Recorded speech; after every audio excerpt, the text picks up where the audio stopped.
Puji syukur kehadirat Allah SWT yang telah memberi kita kesempatan untuk berkumpul pada pagi hari ini pada acara Malam Cerpen.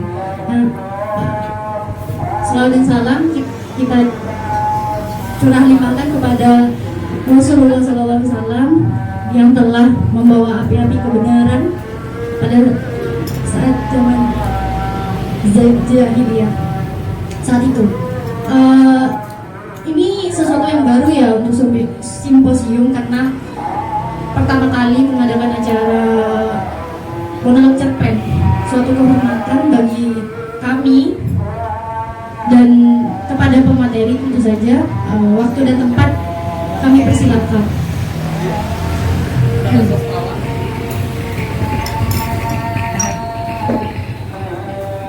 Assalamualaikum warahmatullahi wabarakatuh. Saya sambil rokokan ya, nggak apa-apa ya.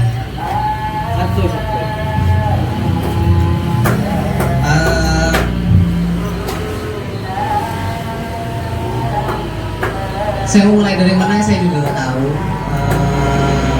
Soalnya di sini ada teman saya di pondok, jadi yang saya kira pengetahuannya lebih luas daripada saya. Ada Mas Fakti dan juga ada Mas Misbah, Mas Aang. Saya merasa minder sebenarnya ada di sini. Karena saya cuma bisanya membahas sesuatu yang santai saja dan tidak yang berat-berat. Mohon maaf Mas, saya agak semalam sih stalking IG-nya gitu kan. Iya, stalking IG-nya. Apa sih anak simposium nih ngapain aja sih selama ini? Jadi ya saya stalking semua apa itu, kalau di IG itu yang bunder-bunder gitu tuh apa tuh? Kalau yang di kota-kota kan feed itu. Ya, yang disorot itu saya buka. Aduh, jadi saya bawa cerpen. Wah, receh banget gitu kan. Jadi saya merasa bingung. Tapi ini mungkin kenapa saya milih monolog cerpen, karena cerpen itu kan adalah sesuatu yang dibuat dengan imajinasi. Kalau mau merujuk sama Aristoteles ya, dia itu bilang kita itu adalah makhluk yang selalu mondar-mandir dari imajinasi dan nyata, imajinasi, dan nyata. Selalu mondar-mandir di situ. Dan saya mengucapkan banyak terima kasih kepada simposium karena sudah memberikan kesempatan kepada saya untuk di sini. Karena jujur saja ini adalah bagian dari cita-cita saya. Saya punya mengkategorikan cita-cita itu dalam 3 kategori, Mas. Mungkin kalau orang kebanyakan akan mengkategorikan cita-cita itu cita-cita pendek, cita-cita menengah, dan jangka panjang. Tapi dalam hidup saya sampai saya berumur sekarang, saya mengkategorikan 3 juga, tapi beda. Cita-cita yang pertama adalah cita-cita yang harus saya capai, dan itu cita-cita remeh-temeh. Yang kedua, cita-cita yang mungkin akan saya capai, yang perlu usaha dan lain sebagainya. Yang ketiga adalah cita-cita yang mustahil, yang bakalan saya capai. Jadi ya, cita-cita yang pertama adalah ini, karena saya punya cita-cita kalau saya punya anak. Wah, ini agak sentimental ya, agak sentimental. Kalau saya punya anak, saya akan mewajibkan diri saya untuk mendongeng dia tiap malam. Karena bagi saya mengajari anak atau mendongengi anak itu setiap malam akan menanamkan anak itu untuk berimajinasi. Dan bahkan saya punya asumsi manusia itu dikatakan kalau dalam pondok ya, al-insanu hayawan natik gitu kan, adalah manusia itu adalah makhluk yang berpikir. Tapi bagi saya manusia itu adalah makhluk yang berimajinasi, Pak. Jadi yang membedakan manusia dengan hewan itu sebenarnya berimajinasi. Ketika seorang anak nih, ada anak PAUD di sini nih, adiknya Mas Aang, jadi saya malu. Ada anak PAUD di situ, jadi gitu. Jadi seorang anak kalau sudah diajari berimajinasi dari awal dengan dongeng-dongeng itu, dia akan merangkai kemustahilan dalam pikirannya.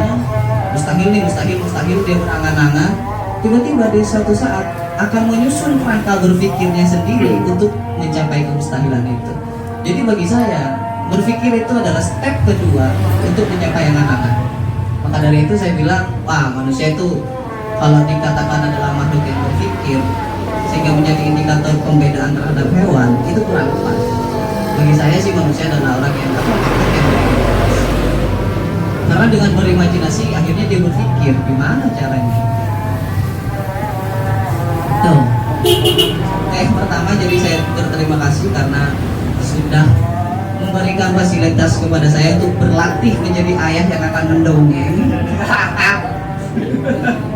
Jadi ayah yang akan berdongeng setiap malam. Maka saya berjanji mas dalam diri, sesibuk-sibuknya apapun saya nanti di masa depan dengan pekerjaan apapun, anak saya mau tidur saya wajib mendongeng kepada dia. Itu ya implikasinya belakangan ini saya udah nulis karena saya agama dari keturunan yang keluarga saya ada itu agamanya nggak kuat. Jadi saya mulai mengarang sendiri tentang membuat cerpen sendiri tentang Nabi Adam. Jadi semua nabi-nabi saya bikinin cerpen mas. Cuman koleksi pribadi aja. Tapi beberapa hari yang lalu ada ustadz main ke rumah. Wah ini kayaknya perlu nih dikirim mas. Sama ustadz saya tuh dikirim-kirim tuh kemana-mana. Dan ya tinggal nunggu konfirmasi aja ke Republika, ke Jawab Pos dan lain sebagainya. Ya mungkin minta doanya aja lah. Ada beberapa yang tembus. Tapi saya nggak ngarep itu karena itu hanya untuk koleksi pribadi saya, untuk saya dongengin kepada anak saya itu. Tokan dulu.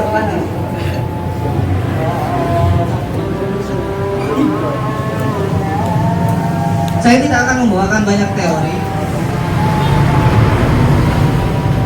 Saya hanya akan membacakan cerpen dan mungkin dari cerpen itu kita bersama merenungkan sesuatu. Kalau memang tadi ada obrolan selanjutnya, Rif, gak apa-apa yang berat aja sekalian. Ya asal, ya saya jujur saja Pak, saya belakangan ini mencegah diri saya untuk tidak membahas sesuatu yang berkaitan dengan keagamaan, karena saya merasa diri saya itu punya kerangka berpikir sendiri. Kalau saya keluarkan keluar, kayaknya sesat Mas. Jadi saya memilih diam aja. Tapi apa tadi kayak seperti itu tidak apa. Saya mulai aja cerpennya ya. Cerpen ini dikarang oleh tokoh idola saya, Seno Gumbira Aji Dharma. Dan dari cerpen itu akan saya kasih sedikit pengantar setelah saya baca cerpen. Dan dari situ dari pengantar saya mungkin bisa dibikin diskusi. Saya akan menyinggung sedikit. Di sini ada beberapa perempuan, 3 perempuan. Saya akan menguak sedikit kenapa perempuan itu selalu menarik. Jadi saya angkat dari ke filsafat Jawa. Kalau nggak salah filsafat Jawa judul bukunya itu nerangin kenapa perempuan akan sangat menarik dan akan selalu menarik untuk dibahas dan nggak akan pernah selesai ketika seseorang membahas. Saya mulai.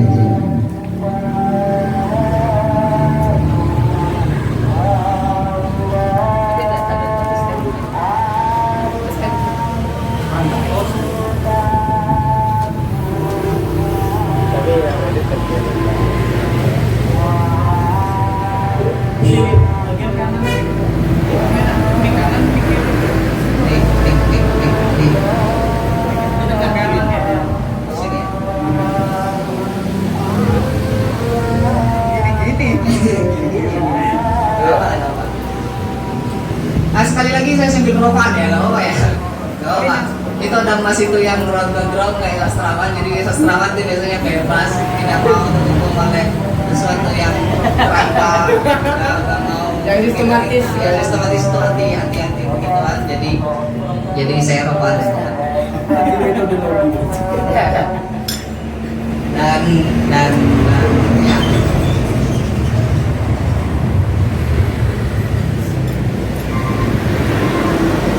sepotong senja untuk pacarku. Semoga selamat menikmati, semoga enjoy, semoga terhibur dan lain sebagainya.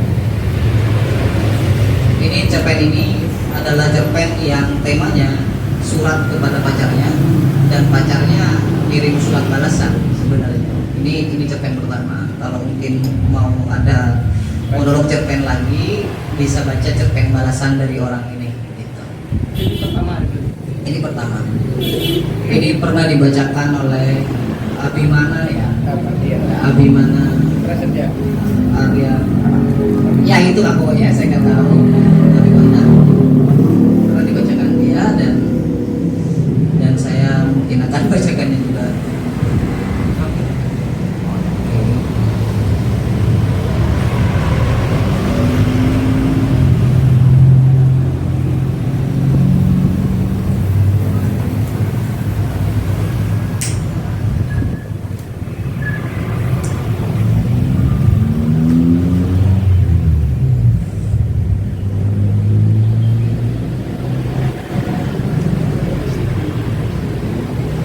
Alina tercinta.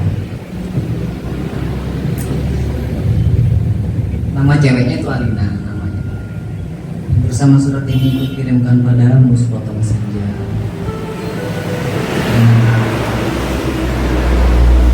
Jebul ombak, matahari terbenam, dan cahaya terbenam. Apakah kamu menerimanya dalam keadaan lengkap?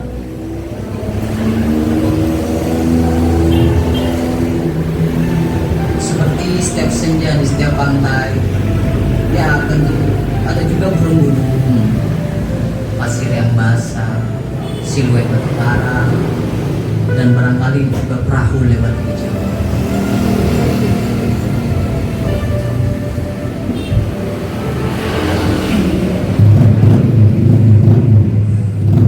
Maaf, aku tidak sempat menjadi hal bersama.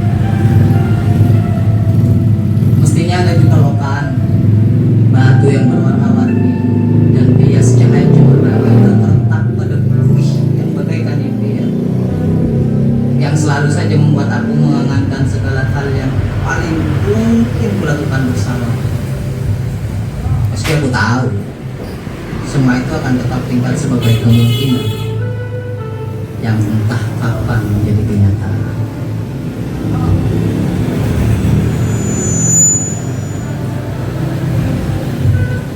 Kukirimkan sepotong senja ini untukmu, Alida, dalam amplop yang tertutup rapat dari jauh. Karena aku ingin memberikan sesuatu yang lebih dari sekedar kata-kata. Kata-kata ternyata tidak mengubah apa-apa. Aku tidak akan menambahkan kata-kata yang sudah tak terhitung jumlahnya dalam sejarah kebudayaan manusia. Untuk apa? Kata-kata tidak ada gunanya dan selalu sia-sia. Ya lagi pula, siapakah yang masih sudi mendengar? Di dunia ini semua orang sibuk berkata-kata tanpa pernah mendengarkan kata-kata orang lain. Mereka berkata-kata tanpa peduli apakah ada orang lain yang mendengarnya. Bahkan mereka juga tidak peduli dengan kata-kata yang sendiri. Sebab ya dunia sudah kelebihan kata-kata tanpa makna. Kata-kata sudah duper dan tidak dibutuhkan lagi. Setiap kata bisa diganti arti, setiap arti bisa diubah maknanya. Itulah dunia kita. Coba dulu ya.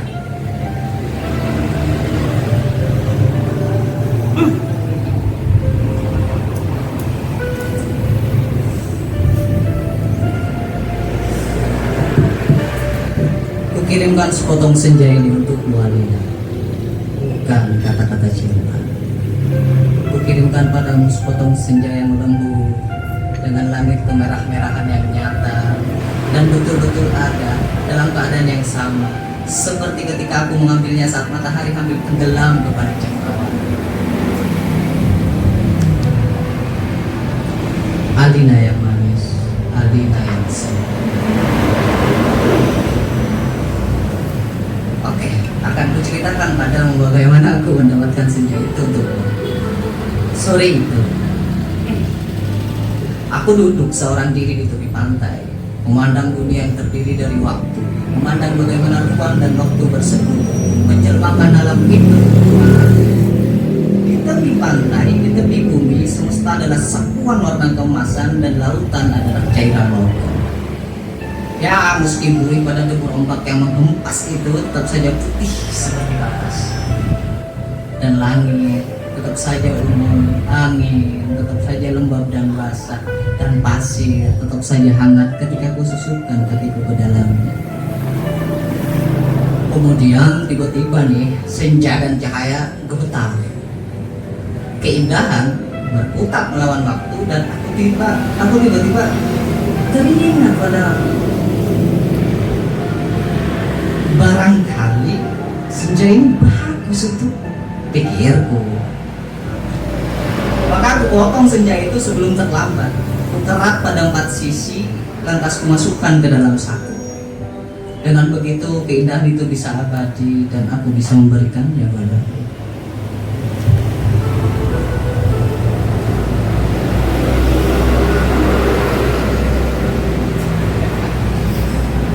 Kenapa tidur, Mas?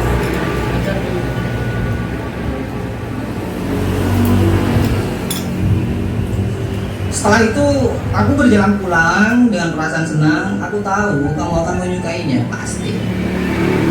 Karena aku tahu itulah senja yang selalu kamu bayangkan untuk kita.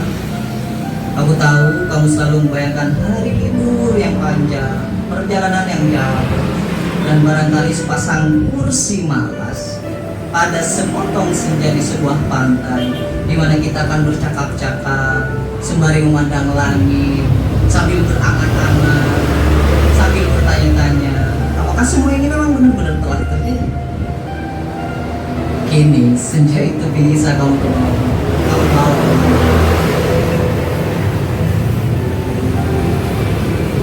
Ketika aku meninggalkan mata itu, melihat orang datang berbondong-bondong.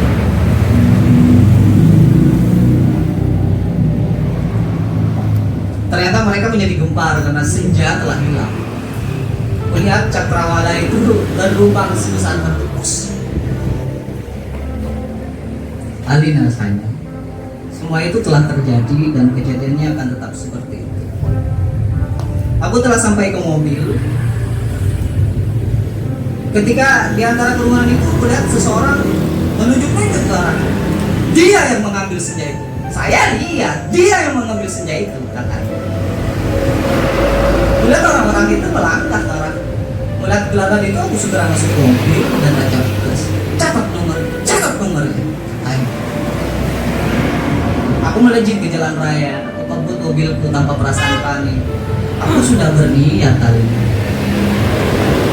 Berniat memberikan senja itu untukmu. Dan hanya untukmu saja. Gak boleh ada orang lain mengambil. Cahaya senja yang kemasan itu berbinar-binar di dalam saku. Aku merasa cemas. Karena meskipun kaca mobilku gelap, tapi cahaya senja tentu cukup terang melihat dari luar.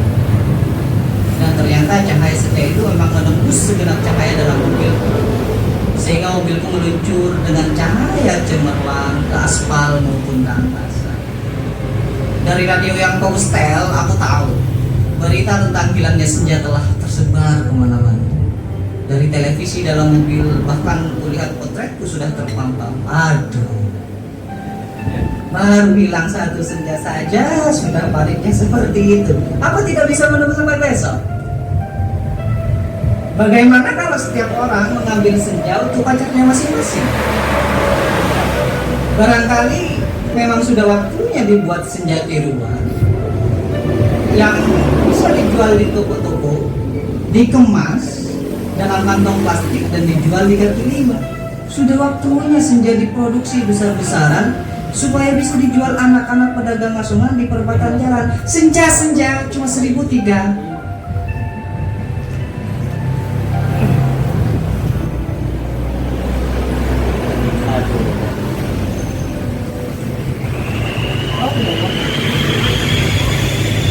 Di jalan tol mobil itu melaju masuk kota.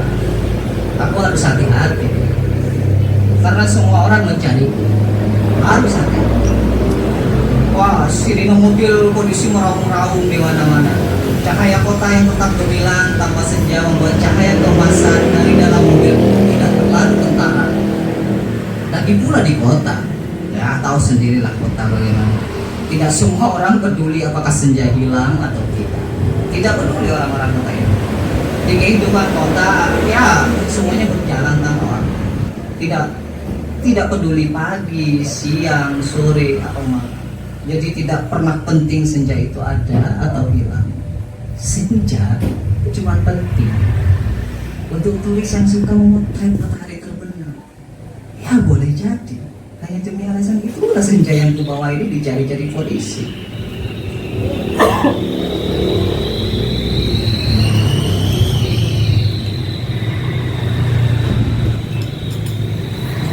Sirine polisi mendekat dari belakang. Dengan pengeras suara, polisi itu memberi peringatan. Pengemudi mobil Mercedes abu-abu metalik nomor SG 19658A harap berhenti. Ini polisi. Anda ditahan karena dituduh telah membawa senja. Meskipun tidak ada peraturan yang melarangnya, tapi berdasarkan apa? Aku tidak sudi lagi mendengarnya. Jadi kulibas dia sampai terpental keluar pagar tepi jalan. Kutancap gas dan menyalip-nyalip dengan lincah di jalanan dalam waktu singkat. Kota sudah penuh raungan sirine polisi. Terjadi kejar-kejaran yang seru. Tapi aku lebih tahu seluruh kota.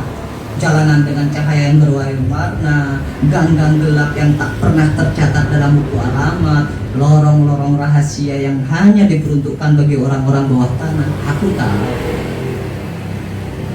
Satu mobil terlempar di jalan raya. Satu mobil lain tersesat di Sukabumi. Satu mobil lagi terguling-guling, menabrak truk dan meledak lantas terbang.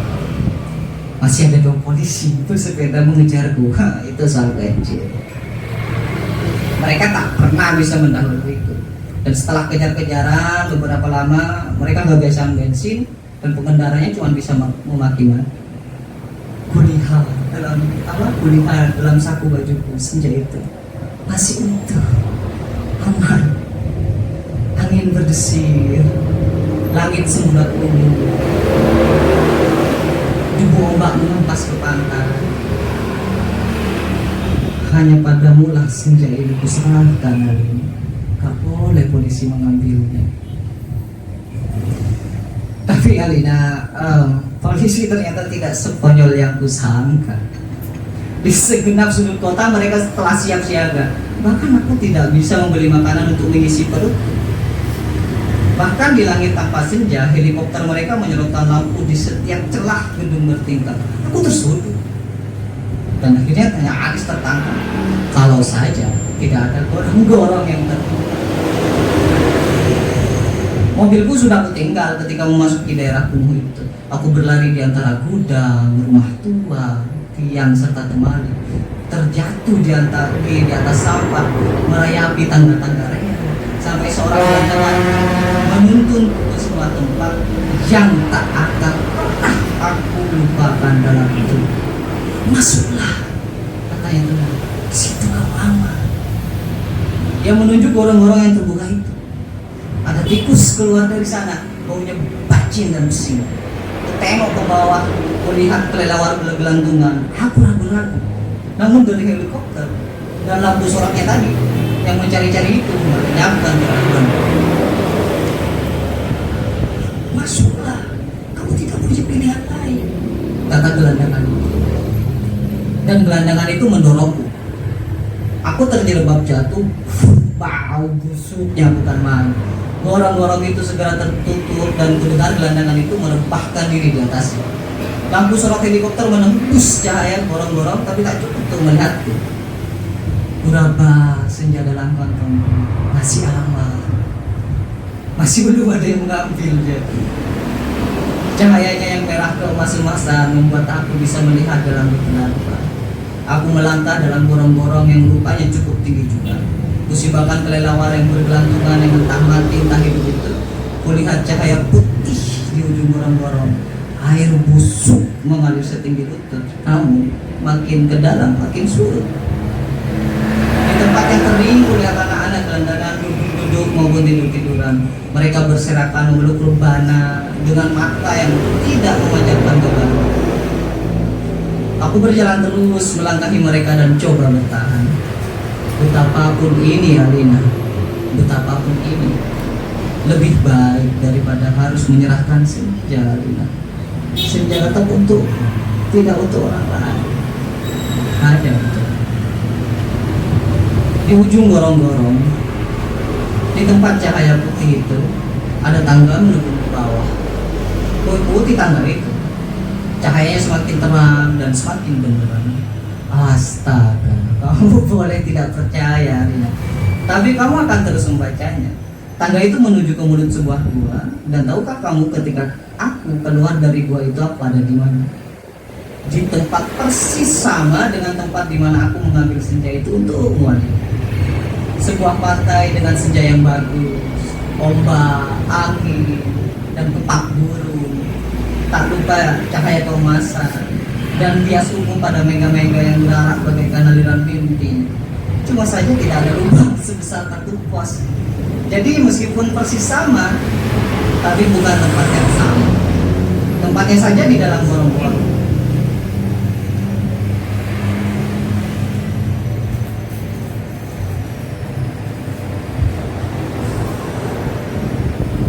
Aku berjalan ke tepi pantai, tenggelam dalam guyuran alam yang perawan.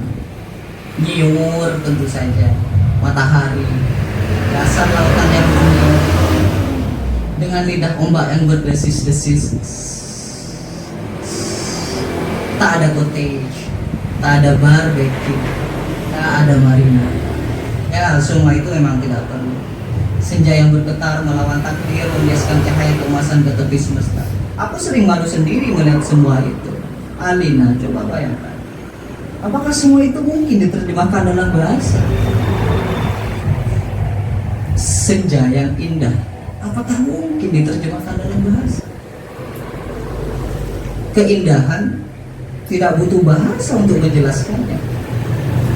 Keindahan tidak butuh kata-kata untuk mendeskripsikannya. Dia indah, ya begitu saja.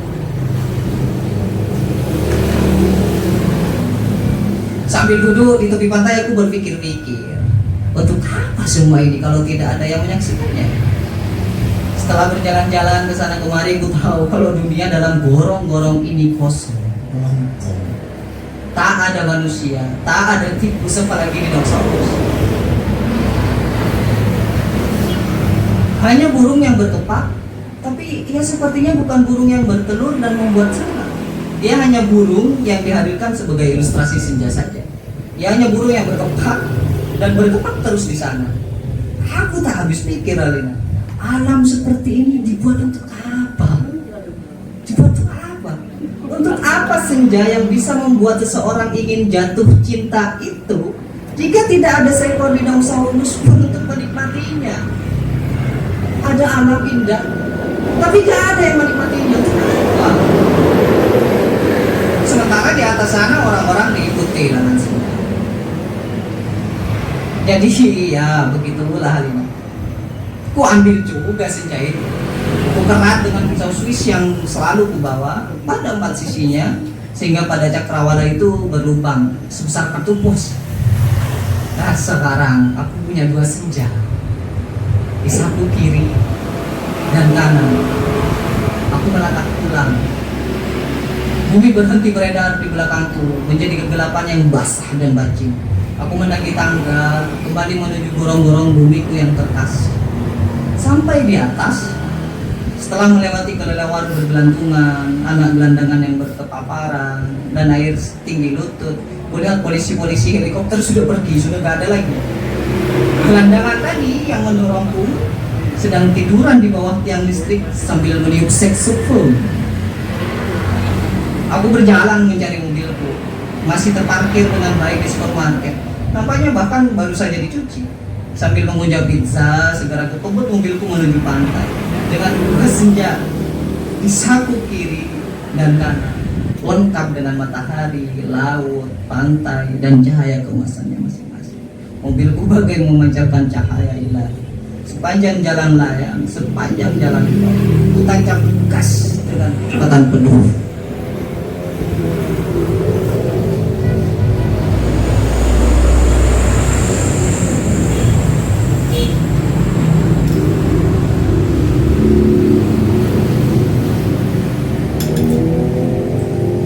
Alina kekasihku, pacarku, wanita. Kamu pasti sudah tahu apa yang terjadi kemudian. Kupasang senja yang dari gorong-gorong pada lubang sebesar kartu pos itu, dan ternyata pas. Lantas ku kirim senja yang asli ini untukmu lewat kartu pos. Ya tentu, aku ingin kamu mendapatkan apa yang kulihat pertama kali. Senja dalam arti yang sebenarnya, bukan semacam senja yang ada di gorong-gorong itu. Kini gorong-gorong itu betul-betul menjadi gelap ini. Pada masa yang akan datang, orang-orang tua akan bercerita pada cucunya tentang kenapa gorong-gorong menjadi gelap. Mereka akan berkisah bahwa sebenarnya ada alam lain di bawah gorong-gorong dengan matahari dan rembulannya sendiri.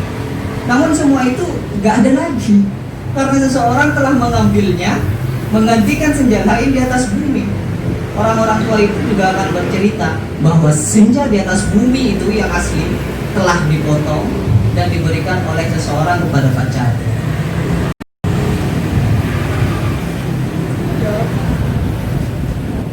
Alina yang manis, paling manis, dan akan selalu manis.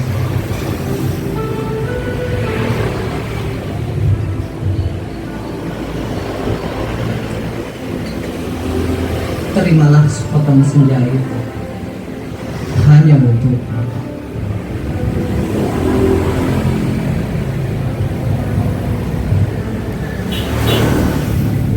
dari seseorang yang ingin membahagiakan. Awas, hati-hati dengan lautan dan matahari. Salah-salah cahayanya membakar langit, dan kalau tumpah, airnya bisa membanjiri permukaan bumi. Dengan ini kukirimkan pula kerinduan dalam dengan cium, peluk, dan bisikan terharap dari sebuah tempat yang paling sunyi di dunia.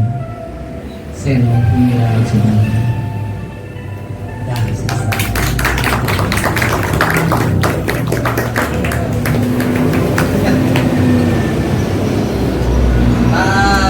Saya kasih pengantar dulu, habis itu mungkin diskusi.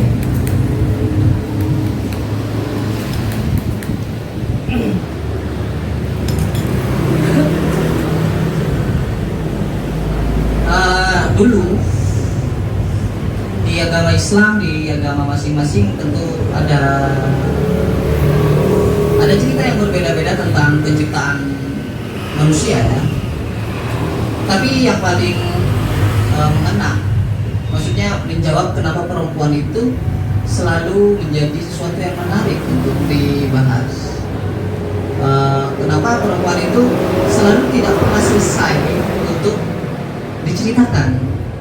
Itu ada di budaya Jawa itu sendiri. Judul bukunya kalau nggak salah Falsafah Jawa. Saya masih baca buku itu ketika perkuliahan semester berapa. Oh ya, saya perkenalan dulu. Nama saya Rifki Rahman, dan saya mahasiswa masih semester 1. Adiknya Seno. Ya, saya masih semester 1 mas. Jadi ya gitu. Jadi masih muda ya. Jadi semester 1 saya. Ya. Jadi saya masih semester 1 sudah.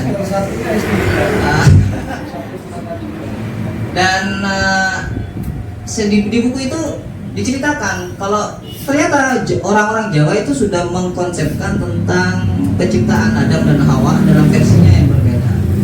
Nah, ketika Tuhan menciptakan Adam, Adam itu adalah produk terakhir dari bahan yang dipunyai Tuhan. Jadi Tuhan menciptakan alam semesta dulu, bumi, langit dan lain-lain sebagainya itu Adam diciptakan. Nah, Tuhan ini nggak punya bahan lagi, nggak punya apa namanya, nggak punya garam, nggak punya micin, sudah kehabisan, sudah selesai, alam semesta itu sudah selesai. Dan habis itu dia melihat Adam tuh hidup dalam kesendirian, sedangkan yang lain hewan-hewan itu berpasangan-pasangan. Sakno, kasihan. Aduh, Adam saya nih kok sendirian nih, kata Tuhan. Lah habis itu Tuhan itu akhirnya berpikir. Dan kalau di teori Islam kan ada teori emanasi itu, ada teori emanasinya Al-Farabi ya. Mungkin yang mas-mas ini mungkin sudah paham. Kalau teori emanasinya Al-Farabi itu penciptaan alam semesta. Tuhan itu ada begini.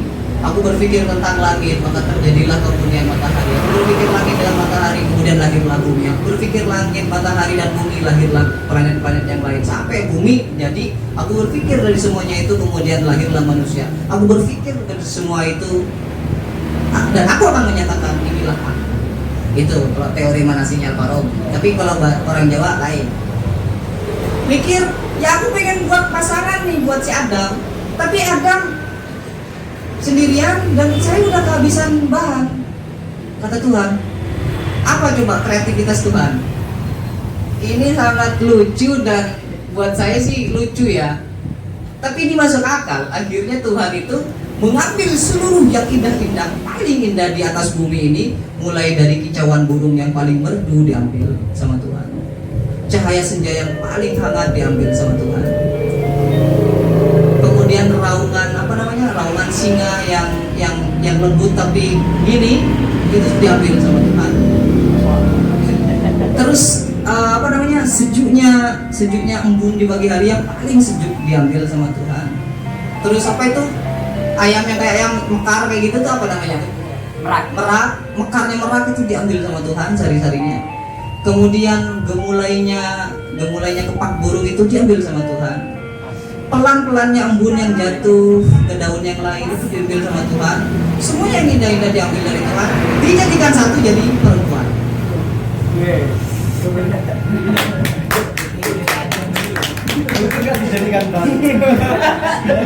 Bukan yang itu ya, bukan yang itu. Dijadikan satu, dijadikan perempuan sama Tuhan. Nah, si Adam kaget. Aduh, tiba-tiba ada dia punya pasangan yang cantik luar biasa, punya suara merdu, tapi juga punya raungan singa loh. Punya raungan singa. Pala-pala doang. Iya. Jadi gitu. Punya raungan singa. Akhirnya hiduplah si Adam dan Hawa itu di dunia itu, tapi punya masalah. Sesuatu yang berasal dari keindahan, sesuatu yang berasal dari kesempurnaan. Kalau seseorang yang mendampingi tidak siap dengan kesempurnaan itu, yang terjadi adalah les kebahagiaan, kekurangan kebahagiaan. Adam ternyata tidak bahagia meskipun pasangannya adalah sempurna. Serius. Adam habis itu pulang nih, udah nyari makan. Nyampe ke rumah bukan disambut dengan baik, malah ceweknya nyanyi si Hawa itu nyanyi aja terus, berkicau terus kayak burung. Apa yang dilakukan Adam? Adam akhirnya menyeret si Hawa ke hadapan Tuhan. Udah Tuhan, saya udah gak tahan. Masa saya capek-capek dinyanyiin terus? Masa saya sudah semangat dinyanyiin terus? Udah saya kembalikan aja sama Tuhan. Yakin kau? Tak bawa lagi nih si Hawa, katanya si Tuhan. Iya udah, tak serahkan lah. Apa saya lebih enak hidup sendiri, katanya si Hawa. Diambil sama Tuhan si Hawa. Hiduplah sendirian si Adam. Apa yang terjadi sama Adam? Balik lagi ke Tuhan si Adam. Ya Tuhan, hidup saya sepi ya Tuhan, gak ada yang nyanyi lagi, gak ada yang pijetin saya kalau saya capek. Ya saya ambil lagi dah Hawa. Tidak jadi Hawa. Katanya gitu. Dia dibalikin lagi, hidup lagi sama si Hawa. Si Adam sumpah lagi. Karena kenapa? Si Hawa ini tuh keluar cerewetnya. Cerewet terus terus. Jadi seret lagi si Hawa ini balik lagi ke Tuhan. Tuhan, saya udah gak telaten. Si Hawa ini cerewet aja tiap hari. Kan kemarin padahal saya lucu dinyanyiin terus. Sekarang kok cerewetnya keluar. Ya udah saya ambil lagi kata Tuhan. Sampai 3 kali, ketiga kalinya bolak-balik balikin Hawa ke Tuhan. Akhirnya Tuhan, udahlah, saya nggak mau menerima Hawa lagi, kamu hidup berdua. Apa kata si Adam? Di kalimat pamungkasnya itu, celakalah saya. Saya tidak bisa hidup dengan seseorang yang saya sebenarnya tidak butuh dia, dan saya harus hidup dengan seseorang yang sebenarnya tidak pernah saya harapkan, katanya. Dan di kesimpulan di buku itu,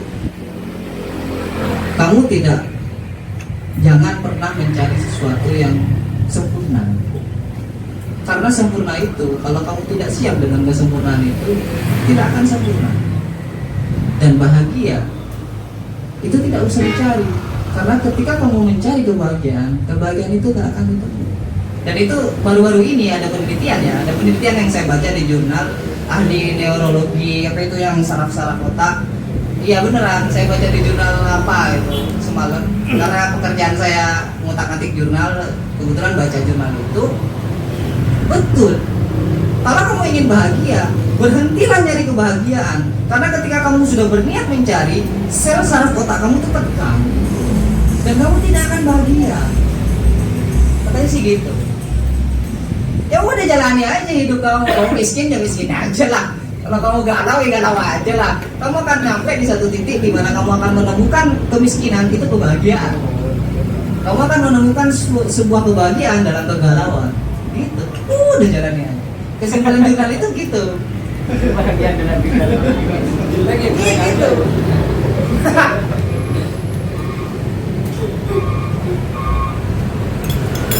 Oke, itu pengantar saya kenapa perempuan itu selalu menarik. Jadi itu sekarang saya akan sedikit bahas cerpen ini. Cerpen ini sebenarnya adalah simbol pengejawantahan dari manusia itu adalah makhluk simbolik. Simbolik kayak misalnya semua orang itu tidak akan pernah lepas dari simboliknya. Seseorang akan menyimbolkan diri, mengebrand dirinya sendiri dalam Instagramnya. Kalau orang yang suka dark gitu kan, maka Instagramnya gelap-gelap semua, ya kan? Gelap-gelap semuanya. Kalau orang ingin menyimbolkan dirinya dalam suatu intelektualitas yang sangat tinggi, maka Instagramnya kata-kata bias semua kan, kayak gitu-gitu. Jadi memang manusia itu adalah makhluk simbol. Dia ingin menunjukkan identitasnya dalam sebuah simbol. Ada kemudian orang yang gila dengan simbol like, akhirnya dia, aduh gila banget kalau gak dapat simbol like itu banyak yang like, akhirnya dia stres gitu. Ada yang menyimbolkan dirinya dalam kekayaan dan lain sebagainya. Dan di dalam cerpen ini ada seorang sosok di mana dia ingin menyerahkan totalitas identitas dirinya dalam sebuah simbol kebahagiaan bernama senja. Dan kebahagiaan itu secara total ingin dia bagikan kepada orang yang spesial dalam hidupnya, dan itu tidak masalah. Itu sebenarnya cerpen ini, dan dia tidak akan rela membagi simbolitas dalam kehidupannya dia yang paling spesial itu dicuri sama orang lain, dicuri polisi apalagi gitu kan, maksudnya gitu. Dan ketika seseorang sudah menyimpulkan sesuatu dalam hidupnya, kata-kata itu tidak akan ada artinya. Coba misalnya simbol kebahagiaan misalnya. Kebahagiaan saya sekarang tanya, kebahagiaan itu apakah sesuatu yang apa namanya? Yang sesuatu yang keluar, yang bisa kita atur, atau sesuatu yang dia datang sendiri? Dia adalah proses badan, proses biologis atau bukan? Kalau ada kebahagiaan itu proses biologis, Semua orang akan mencari-cari teorinya bagaimana membuat kebahagiaannya sendiri-sendiri. Tapi ternyata kebahagiaan itu bukan proses biologis. Kalau proses biologi, kalau kebahagiaan itu merupakan proses biologis, mungkin akan dibuat standar nasional kebahagiaan di Indonesia. Tapi kebahagiaan itu abstrak dan masing-masing orang mempunyai kebahagiaannya masing-masing. Dan saya kira kebahagiaan itu adalah bukan tentang metodologi bagaimana kita berbahagia.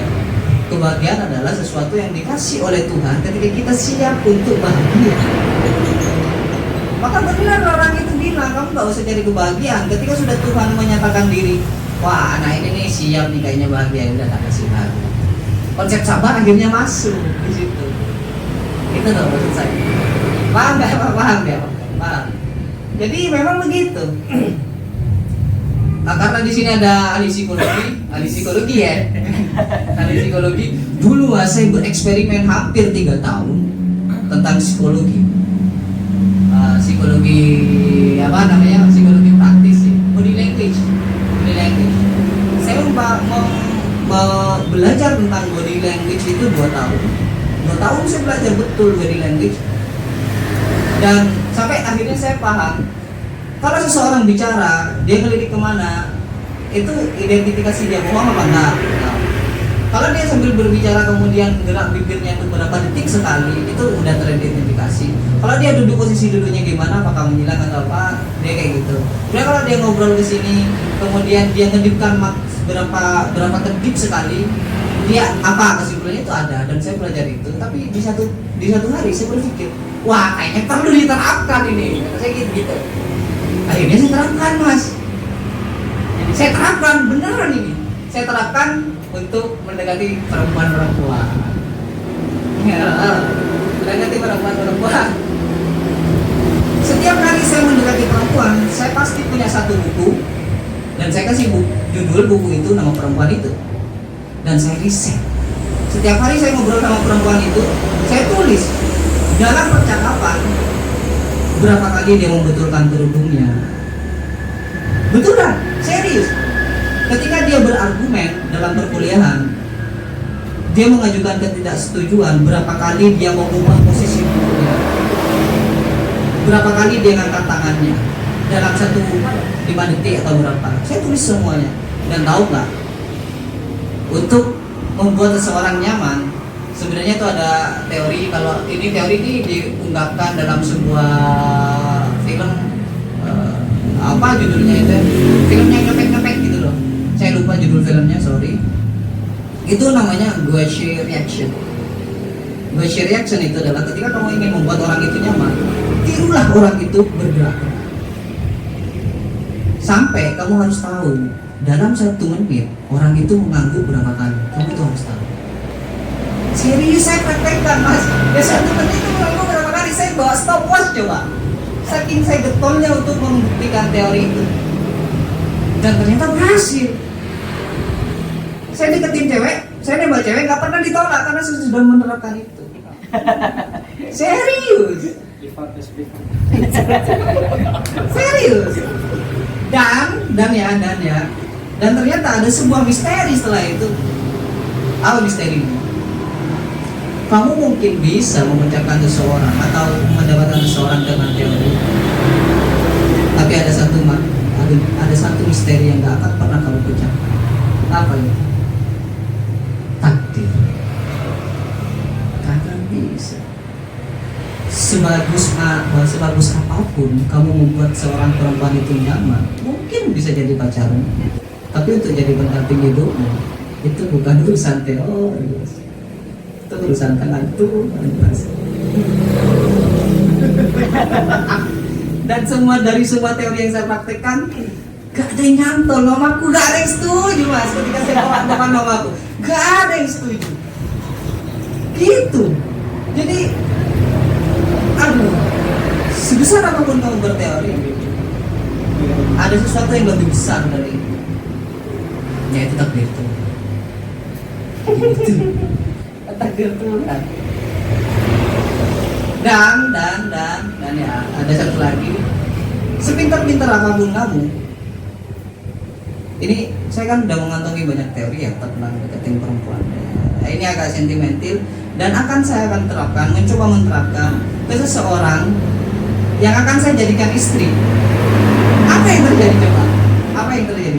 Gak bisa mas, gak bisa. Semuanya silau, blur, gak bisa. Dulu saya masih sempat mencatat dia kalau posisi duduknya, dia kalau ngobrol gimana. Sekarang gak bisa mas, hilang semua teori itu. Gak ada, gak bisa. Jadi memang gitu, misteri. Sampai akhirnya saya udah menyerah dengan teori itu. Ya udahlah, biarkan tangan Tuhan yang menjalankan semua. Dan cerpen ini mengajarkan tentang simbolitas kemanusiaan. Dia ingin menunjukkan dalam dirinya sebuah simbol yang akan dibagi sama orang lain dan hanya kepada orang tertentu saja. Dan dia berharap bahwa suatu saat simbol itu akan menjadi abadi antara hidup dua insan yang berbeda. Jadi maksudnya cerpen ini adalah ada dua orang yang ingin hidup abadi bersama-sama dalam satu simbol yang sama.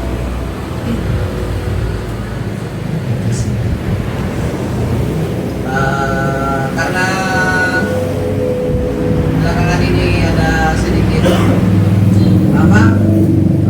ribut-ribut ya, demo mungkin akan saya singgung sedikit. Kapitalisme itu mas, sebenarnya adalah sesuatu ejawantah dari naluri manusia itu sendiri. Ngerti ejawantah ya? Maksudnya dia emanasi, maksudnya efek turunan dari kemanusiaan itu. Jadi konsep kapitalis itu sebenarnya adalah wajar karena manusia itu punya nalurinya survival of the fittest. Siapa yang dominan, dia akan kuat, dia akan itu. Cuman simbolnya dalam kapitalis yang dipakai adalah uang. Jadi kalau hewan kan siapa yang kuat gitu kan, jadi simbolnya adalah kekuatan. Siapa yang kuat maka dia akan yang dominan. Manusia juga punya naluri, siapa yang kuat dia akan menguasai. Tapi simbolnya dalam kapitalis adalah uang. Jadi wajar-wajar saja. Jadi yang demo ya biarkanlah berdemo, yang demo ya udah biarkan demo. Itu adalah pilihannya mas. Jadi yang bagi yang nggak berdemo, wah apa-apa lah, itu kan memang sudah lanjut yang manusia ya, untuk bekerja keras gitu kan, nggak ada cuti untuk mengeruk profit yang sangat banyak, gitu. Meskipun kelihatan tidak manusiawi. Itu nggak apa-apa, itu kan naluri yang manusia.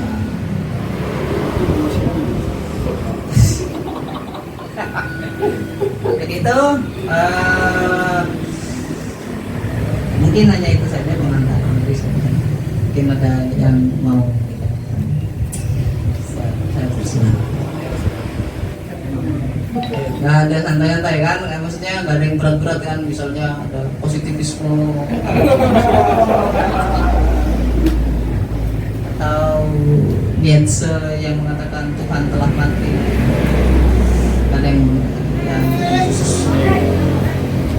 Silakan.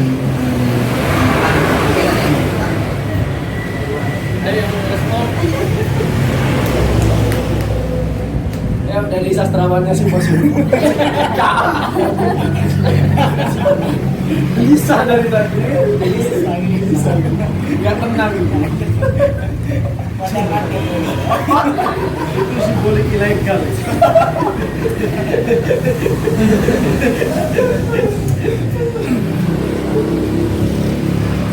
Yang mau bertanya? Kami yang mau cowok-cowok mau bicara, soalnya dari tadi yang dibicarakan cewek ya. Bisa. Tanya dengan cowok. Oh iya cowok ya yang banyak saja. Itu sastrawan.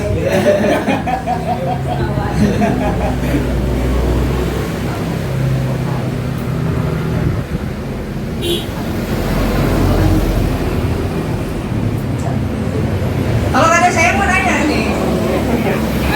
Oh ya, silakan.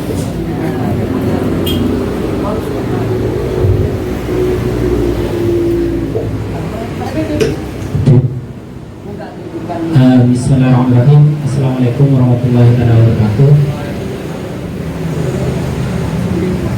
Alhamdulillah kita bisa bertemu langsung dengan penulisnya ya, Kak Rifki. Saya bukan menulis, saya cuma membacakan. Kamu membacakan. Ya. Oke. Itu penulisnya adalah saya. Hitung doakan. Sepertinya saya itu mendengarkan dan menyimak dari apa yang sudah disampaikan atau yang sudah dibacakan tadi itu cukup menarik. Dari kata-katanya itu cukup menarik karena di sana ada peringkasan kata-kata dan penggunaan diksi yang cukup bagus gitu.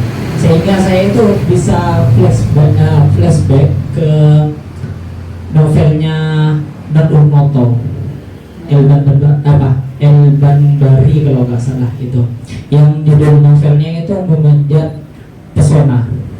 Di sana itu hampir persis dengan kata-katanya seperti itu, pemolesan diksinya dan kata-katanya dan sebagainya. Dan juga sampean kan alumni pesantren ya Mas ya. Betul. Alumni pesantren memang selalu mendapat pujian dari Bang Rafiq Amir Afna.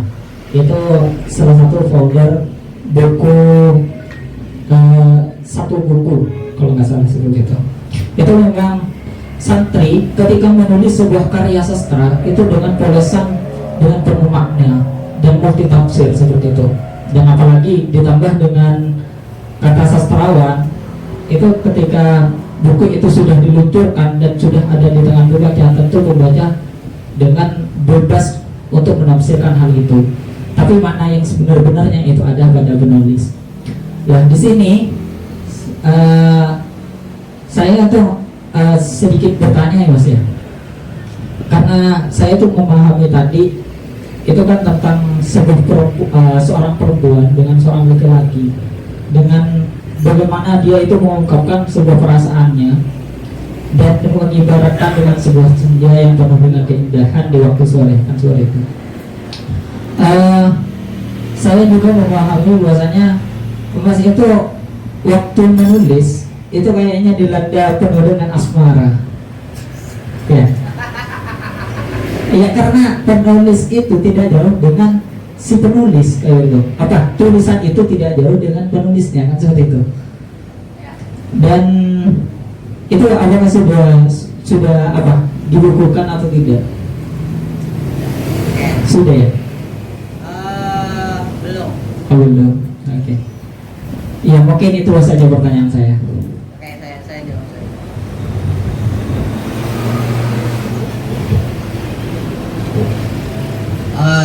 Terima kasih dan mungkin saya jawab begini Mas. Untuk menulis sesuatu itu saya punya pengalaman. Saya menulis tesis ya. Menulis tesis tapi diejek sama dosen pembimbing saya. Dia bilang, dia baca tesis saya, dosen pembimbing saya, Mas, bahasa kamu nih bagus, kayak gitu kan, diksinya bagus tapi nggak cocok buat tesis. Kayak bahasa novel loh. Iya serius. Ini tesisku loh, tulisannya bagus, tapi nggak cocok buat tesis. Dan ada hubungannya juga dengan pesantren karena di dalam pesantren dulu kita memang dikasih bacaan-bacaan novel, cerpen-cerpen yang bagus sama ustaz-ustaz kita. Dan saya sampai berinisiatif dalam diri saya sendiri. Saya dalam berkata-kata, dalam berkalimat, dalam berkomunikasi itu harus bersaja. Serius. Harus bersaja, itu harus saya biasakan dulu loh. Tapi lambat laun, ngapain sih harus bersaja? Saya kan harus pikir gitu. Ya udah ngobrol aja gitu, ngapain harus bersaja, berirama kata. Dan tentang yang tadi apa namanya, kayaknya saya lagi dilanda asmara, ada betulnya juga, tapi kadang sastrawan itu adalah sosok bagi saya sih. Mungkin ada yang berbeda. Sastrawan itu adalah sosok yang penipu ulung. Iya. Penipu ulung. Penipu ulung. Dia itu mampu ya, dia punya kemampuan meluapkan emosinya, entah itu emosi marah, entah itu emosi cemburu, entah itu emosi dalam keadaan kesal sama seseorang, itu dia luapkan menjadi sebuah karya yang indah sangat. Itu sangat bisa. Atau dia lagi mengalami suatu kebahagiaan yang luar biasa, tapi dia mampu menciptakan sebuah karya yang temanya dark banget, yang sangat horor dan lain sebagainya. Itu sangat bisa. Jadi tidak tergantung. Wah, kalau misalnya saya lagi membuat sebuah cerpen romantis gitu, misalnya saya lagi posisinya dalam kebahagiaan, enggak juga. Itu memang tergantung variasi dari seseorang itu. Saya kira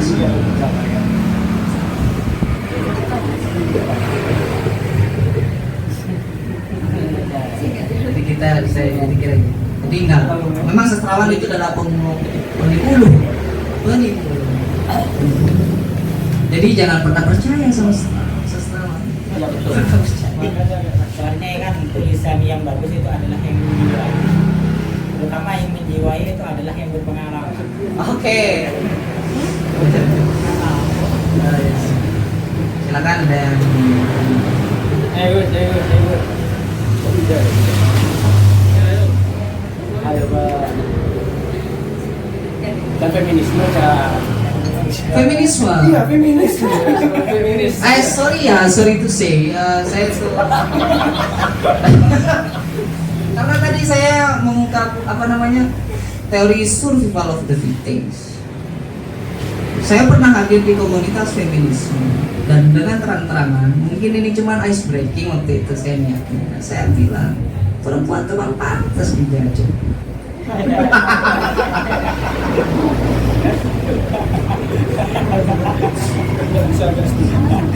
Alasan itu kan berdasar kan? Perempuan itu memang pantas.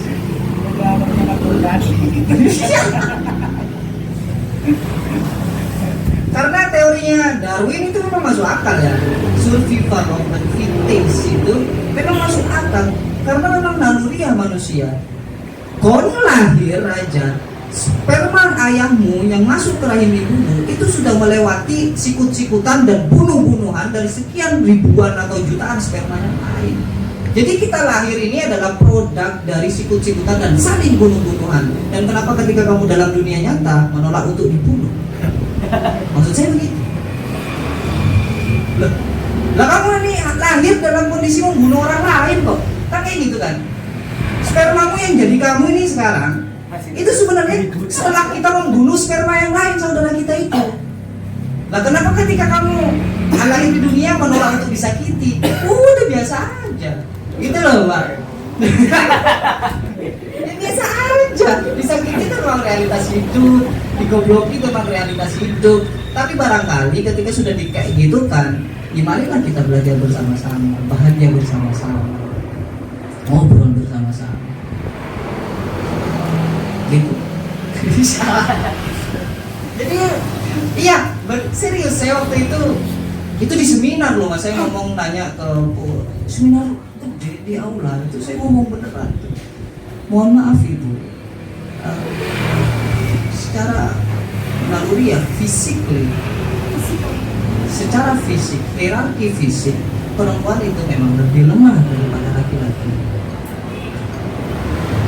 Ya jangan salahkan laki-laki, ini yang menindas perempuan. Karena memang ketika sudah kita kuat akan punya naluri untuk menindas, gitu maksudnya.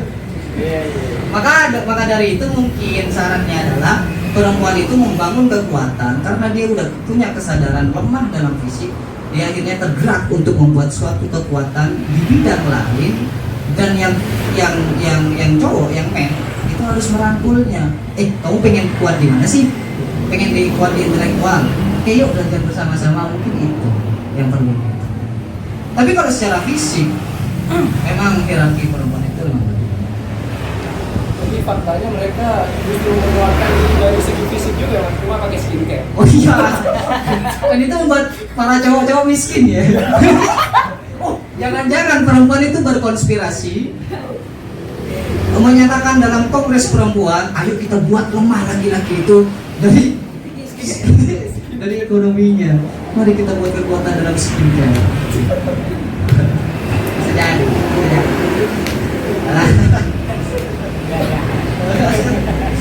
Lucu kan? Ya, saya maksud saya setelah saya lihat IG-nya museum ini yang wot gitu kan, ya saya mau pengen santai-santai lagi, gitu, guyon-guyon dan lain-lain.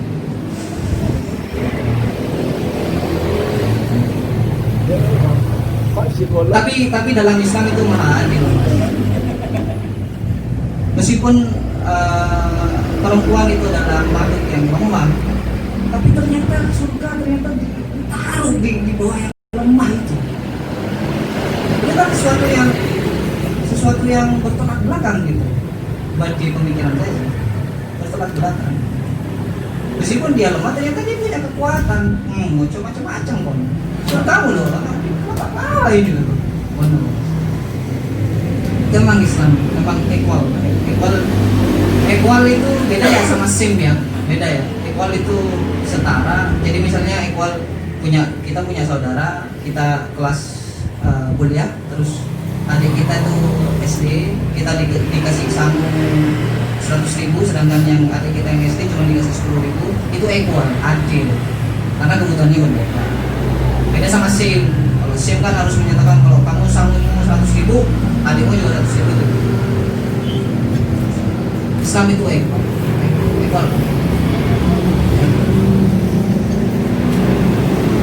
Mungkin saya dulu. Oke. Sesterawan ya. Sesterawan teh. Bismillahirrahmanirrahim. Mungkin mau bertanya tentang bahwa manusia itu kan adalah makhluk simbolik. Ya. Jadi bagaimana dalam, kan kalau dari cerpen yang tadi menyatakan bahwa seseorang yang menyimbolkan kebahagiaan dia sebagai subjek yang dia ingin bagi kepada pasangannya. Sekarang ada fakta, lebih banyak fakta sosial mengatakan bahwa bahkan jarang sekali seorang jodoh yang dalam lingkaran hati dia menjadi suatu pasangan justru memiliki simbol kebahagiaan yang berbeda. Jadi kalau yang cowok bahagia hidup sederhana, yang cewek bilangnya mau makan apa?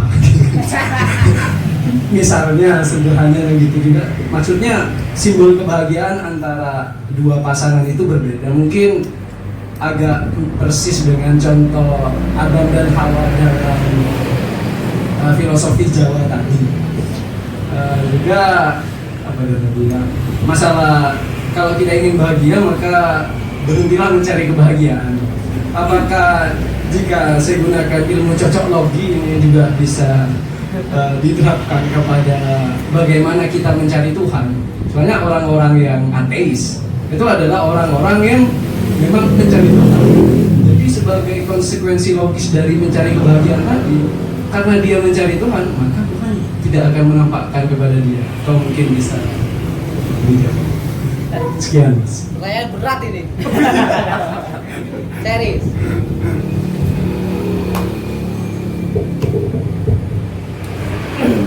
Semakin tidak. Jadi semakin bicara semakin tidak. Yang pertama dulu ya. Saya akan mengawali jawab yang pertanyaan pertama dari sebuah buku berjudul Sekitar Manusia kalau nggak salah. Itu pengarang, bentuk buku itu adalah bunga rampai. Bunga rampai itu adalah kumpulan karya-karya gitu kan. Dijadikan dalam satu buku dan penulis utamanya itu adalah Kisberten. Judul bukunya itu Sekitar Manusia. Kisberten. Kaberten biasanya dia cuma nulis dalam itu Kaberten. Cuman K itu kebanyakannya Kis. Dia menyebutkan manusia itu akan selalu tidak pernah selesai menggali dirinya sendiri, dan ini hanya simbolik menampilkan dirinya dalam sebuah simbol saja. Tapi sebenarnya senja itu adalah bukan produk kebahagiaan yang selesai bagi dirinya. Ingatlah, kata Kisberten adalah manusia itu adalah sosok makhluk yang tidak akan pernah selesai dari dirinya sendiri. Tidak akan pernah selesai. Walau dalam cerpen ini sudah ada simbolisasi senja fix, tapi sejatinya dia belum tentu benar kalau simbol kebahagiaan saya adalah senja. Maka selalu ada aktualisasi dalam kehidupan manusia, selalu berulang sehingga kebudayaan terus maju. Maka memang ditakdirkan sama Tuhan tidak akan pernah selesai mengenali dirinya sendiri. Jadi kalau ada orang dua kemudian berharap pada satu simbol yang sama, itu tidak mungkin. Tidak mungkin ada. Karena satu ini punya simbolisasi postulat ya. Postulat itu apa sih? Ya, punya asumsi, saya kebahagiaanku senja loh, ini yang cowok. Yang cewek, kebahagiaanku rembulan loh misalnya. Ini gak akan pernah mungkin bersatu meskipun ada sedikit kesamaan. Karena ini akan selalu berkembang ke atas. Terus apa yang harus kita lakukan ketika sudah jodoh misalnya? Atau mungkin ketika kita berusaha untuk mendekati dia, hanya beririsan.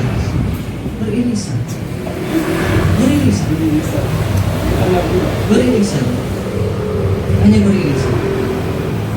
Gak bisa menyatukan dua insan yang berbeda dalam satu, walaupun itu adalah lembaga pernikahan atau apapun, itu gak akan bisa. Hanya beririsan.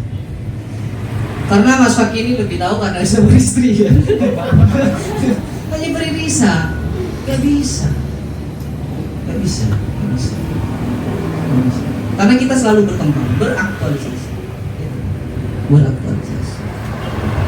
Itu yang pertama ya, saya kira sudah. Dan yang kedua itu apa sih? Sorry lupa. Memang mencari kebahagiaan dicocok-cocokkan sama mencari Tuhan. Oke, mencari Tuhan. Waduh. Ini agak berat karena akan saya jawab dengan analogi. Akan saya jawab. Mungkin saya sudah pernah melakukan ini kepada teman saya juga. Kebahagiaan itu kalau kita ngomong Tuhan itu dalam maha semuanya dan gini Mas. Kita tidak akan pernah sampai mencari Tuhan dengan perangkat yang kita punya, yaitu akal. Gak akan pernah bisa sampai. Karena akal itu hanya menyerap sesuatu yang bisa kita serap. Sedangkan Tuhan itu dalam yang segalanya yang itu. Begini, kalau kebahagiaan yang hakiki, kita tidak akan pernah punya kebahagiaan hakiki. Kenapa? Akan saya analogikan. Nih, kebahagiaan Tuhan itu adalah, anggaplah sebesar ini, sebesar karpet ini, misalnya kebahagiaan Tuhan. Ini ada saya yang mencari kebahagiaan. Saya pinjam lagi Pak. Ya, gitu. Ini saya yang mencari kebahagiaan, ini cangkir. Ini saya yang lain, atau Anda lah yang mencari kebahagiaan yang sama. Menurut saya, kebahagiaan adalah yang ada puntung rokoknya satu di bawah ini. Tapi menurut dia, kebahagiaan yang hakiki adalah yang ada puntung rokoknya dua dan ada ininya satu.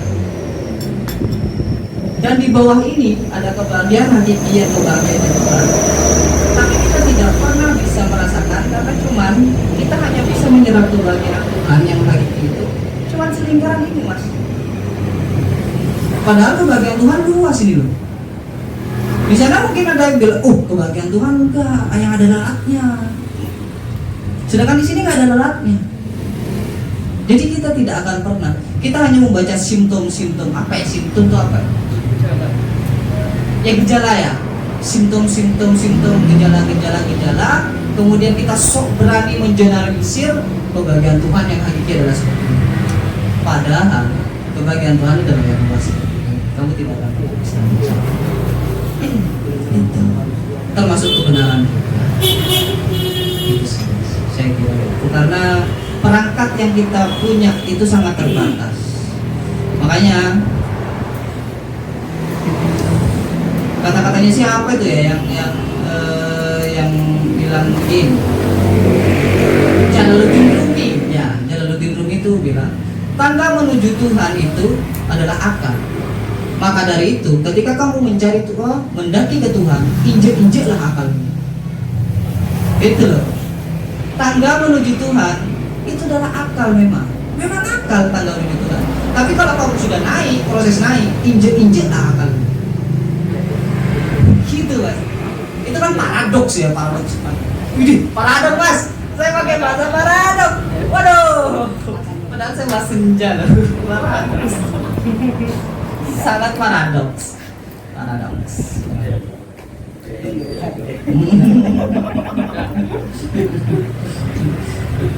Dan tentang Tuhan mas ya, tentang Tuhan. Dan saya pernah, karena ini saya yakin kalian semua pintar-pintar dan jangan pernah menyerap omongan saya sedemikian rupa. Saya pernah dalam forum yang sama, forum diskusi PMI waktu itu di Surabaya, saya bilang kajian ke mana? Saya bilang begini mas, dan habis itu saya diklaim sesat sama teman saya. Kata-katanya seperti ini, kalau boleh Tuhan itu berkelamin, Tuhan itu pasti perempuan.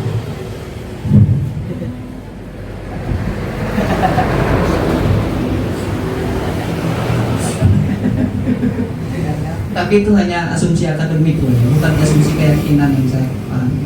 Ya semua orang tahu lah, Tuhan itu tidak bisa dikategorikan seperti itu, tidak akan pernah bisa. Cuman dari asumsi akademik, efek dari positivisme itu dibawa oleh Auguste Comte kalau nggak salah, dimana kita menyerap sesuatu untuk mengambil konklusi, kita harus mengindra, meraba dan lain-lain sebagainya. Makanya yang muncul kemudian Gossamer, karena sesuatu yang dapat itu.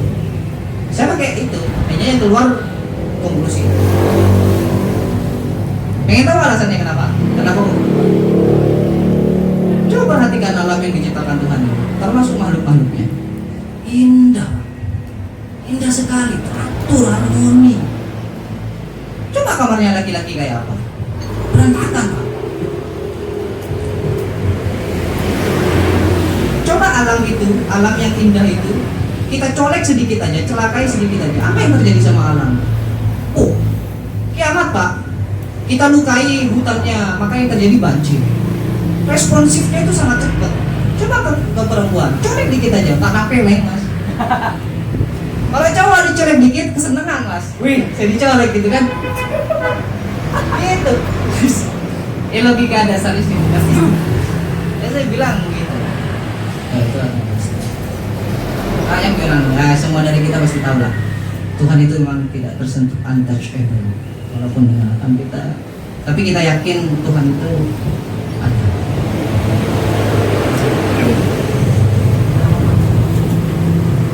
Saya pernah ketemu sama orang mas, dia tuh beragama Buddha. Dia nanya kepada saya, dia pertanyaannya gini, mas, sampean agamanya apa? Agama saya Islam. Saya jawab begitu. Sekarang saya nanya mas itu ke Tuhannya mas, Allah ya, nyebutnya Allah, itu faith atau belief? Coba pikirkan lagi, sama Allah yang mas anut, itu faith, I faith atau I believe?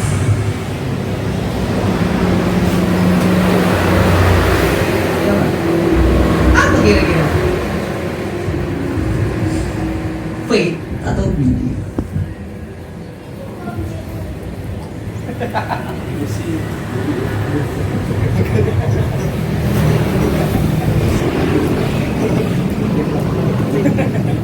Kalau nggak bahasa Inggris mungkin bisa dicari. Faith itu apa artinya? Belief itu apa artinya?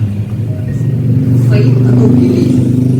Karena kalau kita sudah menetapkan saya percaya sama Allah atau saya believe kan percaya ya. Saya believe atau percaya sama Allah. Itu yang pertama, atau saya faith, saya yakin sama Allah. Itu apakah dua asumsi yang berbeda atau sama? Asumsi yang berbeda atau sama? Beda kan? Beda. Jadi orang itu menjelaskan kepada saya, mas, kalau sampean cuma believe sama Allah, berarti sampean ke Allah itu hanya hitung-hitungan.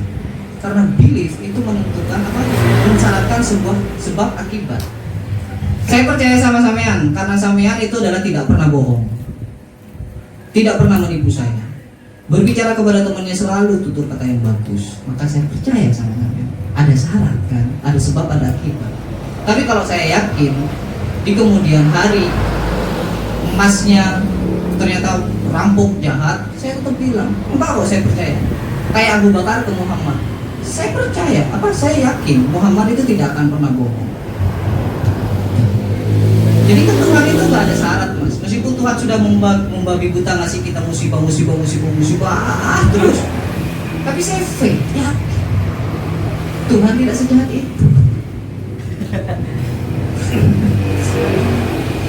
Gitu.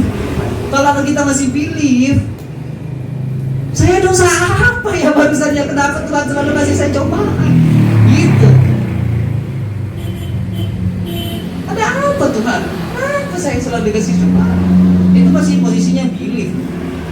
Tapi kalau kita sudah faith, mau kita dikasih cobaan bagaimanapun, saya yakin Tuhan itu masih ada. Jadi sebagaimanapun kita tidak bahagia, kayak Masnya tadi mencari kebahagiaan Tuhan, itu sudah yang terbaik dari Tuhan. Karena saya faith sama Tuhan, bukan believe. Kayak kita jatuh cinta sama perempuan ini, saya believe, saya jatuh cinta sama dia karena ada karenanya. Dia cantik, dia selalu pakai skincare, dia rajin sholat. Itu hanya cinta-cinta yang believe, Mas. Tapi kalau sudah cinta yang faith, saya cinta sama kamu dengan faith. Gak peduli kamu beol pakai gak bersih, gak peduli gitu.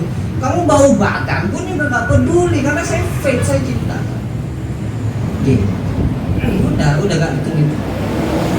Kamu bohongin saya terus tiap hari, gak peduli karena saya faith sama kamu. Sehingga kemudian ada penyanyi namanya Sal Priadi menciptakan lagu namanya Kultusan. Kultusan itu adalah sosok cerita ada cowok cewek berpasangan. Si cewek ini selingkuh terus, Mas. Selingkuh terus, tapi si cowok selalu memaafkan. Goblok kan? Tapi kesimpulannya si cowok ini fake cintanya. Yakin. Kalau dia cuma believe sama si perempuan cintanya, dia kan itu rugi untung, Mas. Wih, saya kan rugi bisa gini terus lepas. Tapi karena dia udah fake, yakin sama perempuan ini, tetap aja dia tetap bertahan. Kultusan, sudah mengkultuskan. Makanya kultusan itu hanya untuk mengkultuskan, itu hanya untuk yang esa, yang Allah. Karena kosakata yang dipakai bukan believe. Ini kayaknya mulai berat. Berat ini. Kayaknya loncat. Believe, faith bukan believe.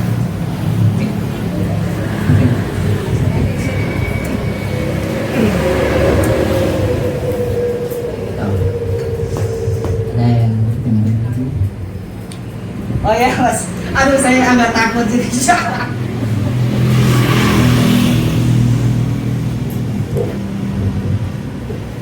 Nyampe.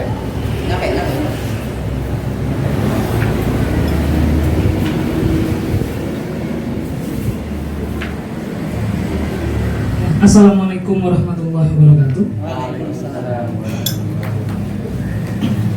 Sebelumnya saya ingin mengucapkan terima kasih pertama untuk Mas Aan, kemudian juga Mas Fakih dan semua kawan-kawan yang ada di sini karena telah memberikan waktu bagi saya untuk menyampaikan pendapat dalam forum ini.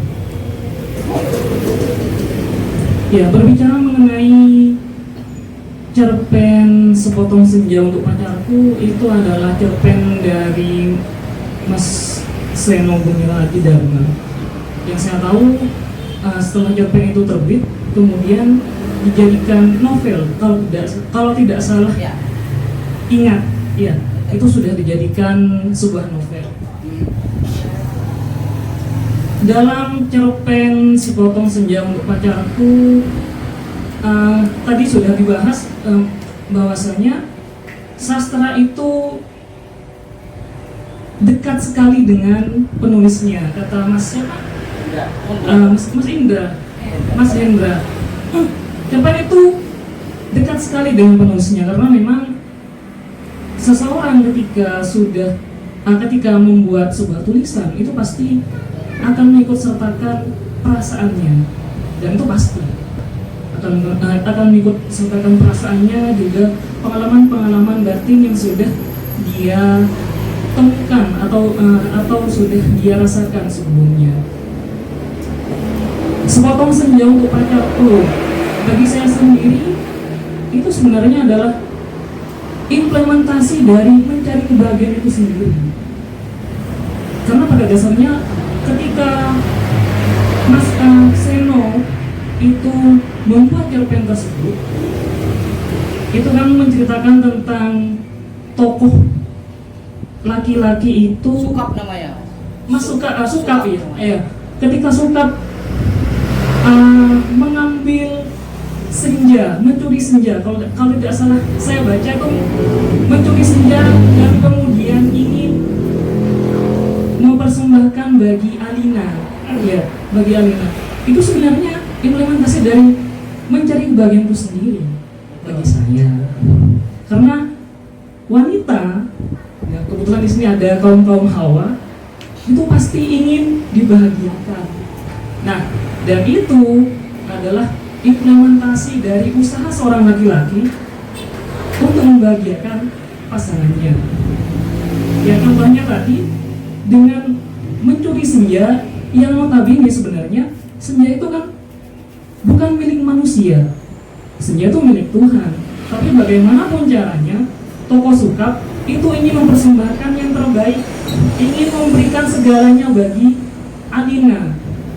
Meskipun yang dipersembahkan sebenarnya hal yang abstrak. Bagi saya memberikan sebuah senja pada pasangan itu adalah sebuah kemustahilan. Tapi memang dalam sastra itu kan sifatnya imajinatif. Kita tidak bisa menyalahkan isi dari karya sastra itu sendiri. Nah, bagi saya kebahagiaan itu mutlak harus dicari. Bukan katanya kata Mas siapa pemantik? Mas Rifki tadi mengatakan kalau kita ingin bahagia, kita tidak usah mencari kebahagiaan itu, ya.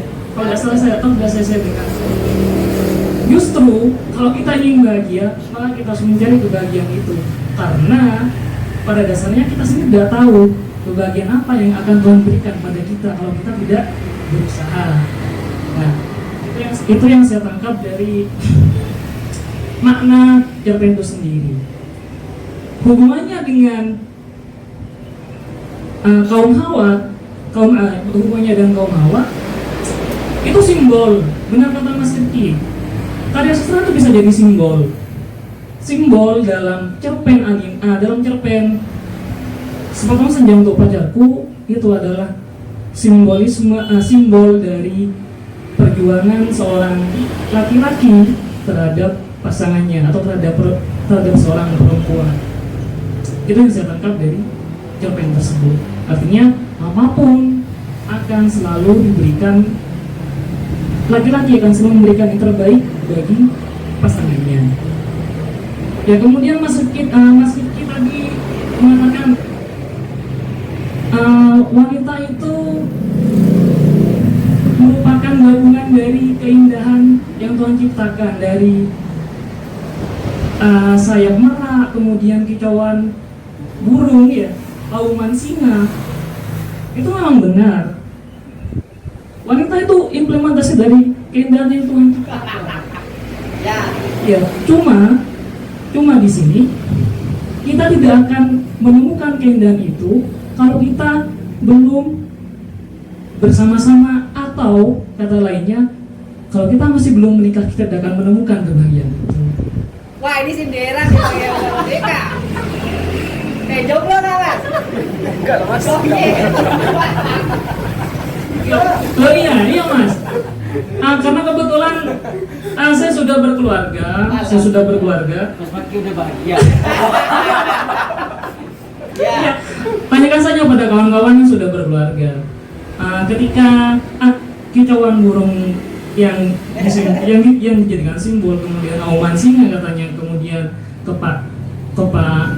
sayap burung merak, itu akan kita rasakan ketika kita sudah berkeluarga.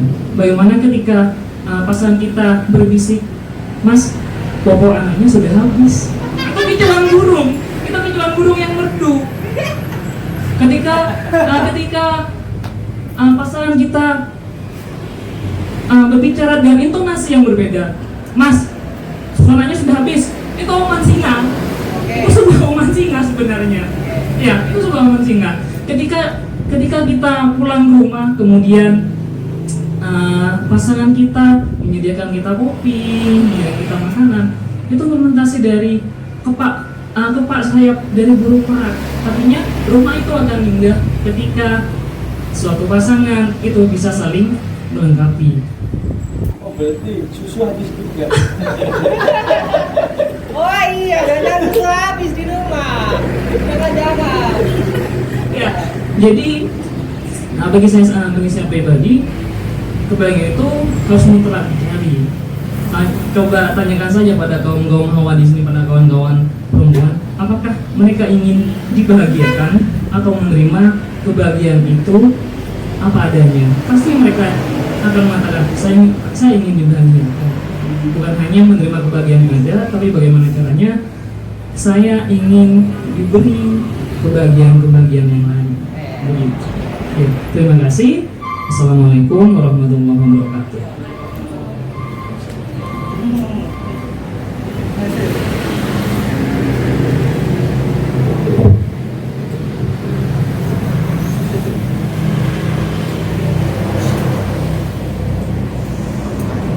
Terima kasih senior atas sebenarnya bukan pertanyaan ya, feedback gitu.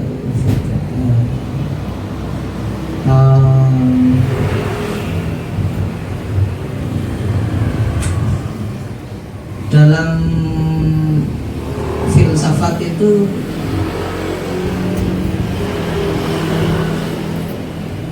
ada istilah namanya faktisitas. Ada istilah faktisitas, itu adalah istilah di mana kita tidak pernah bisa memilih dari mana kita akan lahir, siapa ibu kita, di lingkungan apa. Itu tidak akan pernah bisa memilih, dan kesimpulannya adalah Tuhan yang memilihkan. Kalau katanya Heidegger itu dalam faktisitas itu kita seakan-akan terlempar ke dalam dunia. Ya, betul. Jadi kita nggak pernah bisa memilih. Ketika kita sudah Tuhan naruh kita dalam rahim tertentu, kita kan itu terlepas dari pilihan kita. Kita nggak punya kuasa tentang itu. Tapi satu kesimpulannya, Tuhan itu punya reason, punya alasan. Kenapa kok saya dilahirkan di Sumedang, di rahim seseorang perempuan yang si A, dari sperma seorang ayah si B, misalnya, itu punya reason.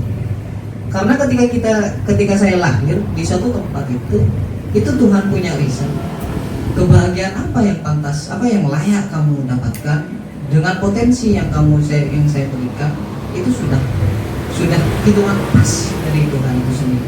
Itu faktisitas dalam ilmu filsafat. Jadi memang benar agak sedikit kabur karena saya mau bilang tadi, udahlah kita gak usah cari kebahagiaan, karena kebahagiaan itu akan datang sendiri bagi kita. Tapi Mas yang bilang kebahagiaan itu harus dicari. Tapi saya kira yang saya bilang itu adalah kebahagiaan dalam konteks faktisitas, karena Tuhan itu sudah menyediakan suatu bahagia yang pas, sudah fit and proper. Apa ya kalau dalam istilah baju itu apa sih? Fit and proper ya. Jadi fit and proper. Kamu segede-gede usaha kamu yang kamu lakukan, kamu tidak akan mencapai kebahagiaan yang lebih, kecuali kebahagiaan ini yang sudah saya sediakan. Gampangnya, kamu segimanapun kamu berusaha untuk kaya, tapi kodrat kayamu cuma 1.000 misalnya dari Tuhan, karena kamu cuma bisa bertahan. Karena kalau kamu dapat 2.000, kamu akan sombong, gitu. Jadi mungkin selalu beraktualisasi kebahagiaan itu mungkin, itu sangat mungkin. Karena kita itu tidak pernah tahu, selalu jadi misteri kebahagiaan dalam diri kita itu apa? Karena Tuhan nggak memberitahu itu. Tapi Tuhan sudah punya rencana itu, ini bagian yang pas, cuman kita nggak dikasih tahu. Dan itu tugasnya mencari. Dan dalam konteks saya yang ngomong nggak usah lah bahwa yang dicari itu dalam konteks faktisitas. Kita nggak pernah bisa memilih kebahagiaan macam apa yang pas untuk diri kita. Karena dalam setiap sel dalam tubuh kita itu sudah proper, sudah fit, sudah dirancang sedemikian rupa, udah itu hitungannya itu. Nah, jadi konteks saya mungkin agak berbeda, tidak usah mencari kebahagiaan karena kebahagiaan itu sudah dari Tuhan, sudah pas, proper, fit dan proper dalam konteks faktisitas dalam ilmu filsafat. Dan dalam itu yang harus, karena kita tidak pernah tahu kebahagiaan apa yang sebenarnya telah difitkan sama Tuhan. Saya ngomong ini Tuhan, bukan Allah ya, karena Tuhan bagi para ilmuwan di sini banyak ilmuwan. Tuhan itu kadang menjelma bagaikan alam, Mas. Kalau memang seakan itu Tuhan ada di kaki pun. Wah iya itu dia. Jadi saya ngomongnya Tuhan bukan Allah.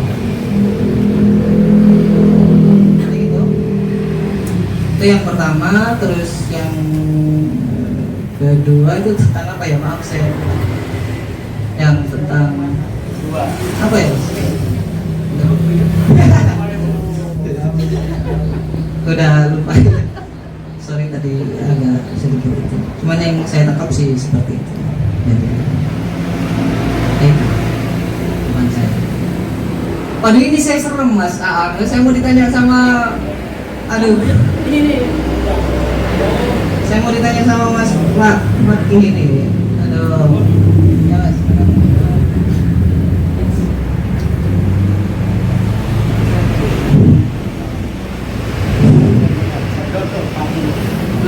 baik, selamat siang kawan-kawan semua.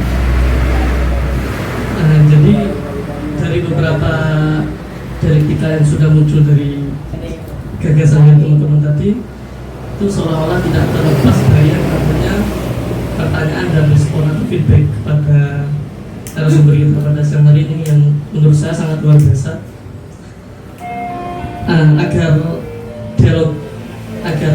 Agar dialog ini bisa lebih berwarna, mungkin di sini saya akan tidak memberikan pertanyaan dan feedback, namun saya lebih pada sedikit kritikan sebenarnya.